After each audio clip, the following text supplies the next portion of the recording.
Edward Nangle and the Achill Mission. Following the Act of Union in 1801, Ireland saw a surge of Protestant missions built in the country, in the belief that if the native population could be brought under the Protestant faith, then Ireland's problems and backwardness could be ended. It was in this context that a man named Edward Nangle made it his mission to try and save the Irish. Nangle was born in Dublin in 1800 and began his ministry as curate of Athboy in County Meath. In the 1820s, Nangle began to see that life as a missionary was the only way to fulfil God's work, and this led him to Achill Island in 1831. He sailed there on the relief ship Nottingham in response to one of the many famines that hit the west of Ireland. Nangle was struck by the beauty of the island, but also by the savagery, as he put it, of the people, and decided to found a Protestant mission colony there, with the aim of bringing Christ and the Bible to the people. The mission colony in Achill was built near the village of Dugort, on land leased from the island's landlord, Sir Richard O'Donnell, and was occupied in 1834 by Nangle, his wife Eliza and family, and his loyal supporters. The settlement consisted of male and female schools, the minister's house, a church, hotel and a printing press. The colony had cultivated gardens and aimed to become self-sufficient.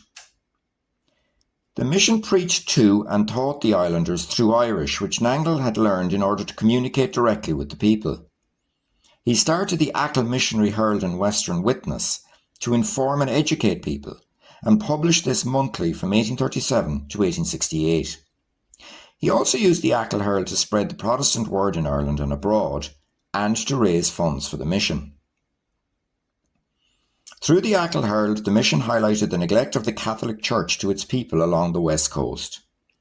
Fearing the conversion of his flock, the Archbishop of Tuam, John McHale, visited Achill and stirred up the local population against what he called fanatics. The mission sustained attacks, and staff and supporters suffered a constant rain of beatings and humiliation at the hands of the now hostile islanders. The attacks made Nangle even more defiant and more determined to lift the islanders from their destitution, which he blamed on popery and the Catholic Church. By 1842, the mission colony accommodated 56 families comprising 365 individuals. Only 11 of these families were originally Protestant. The remaining 45 families had once been Catholic.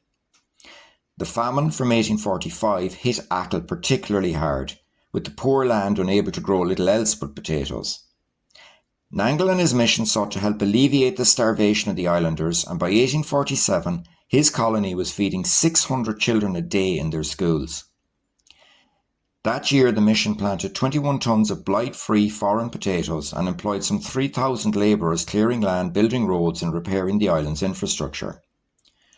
The mission also purchased 220 tons of Indian meal to feed 2,000 people, which led to claims of souperism, offering soup or food to the starving in return for religious conversion.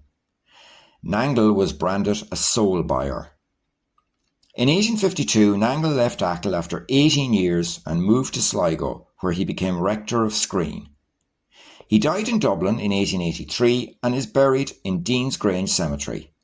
The legacy of the mission was that it saved thousands of starving islanders during the famine, and the modernisation of the island in schools, roads and piers that were built.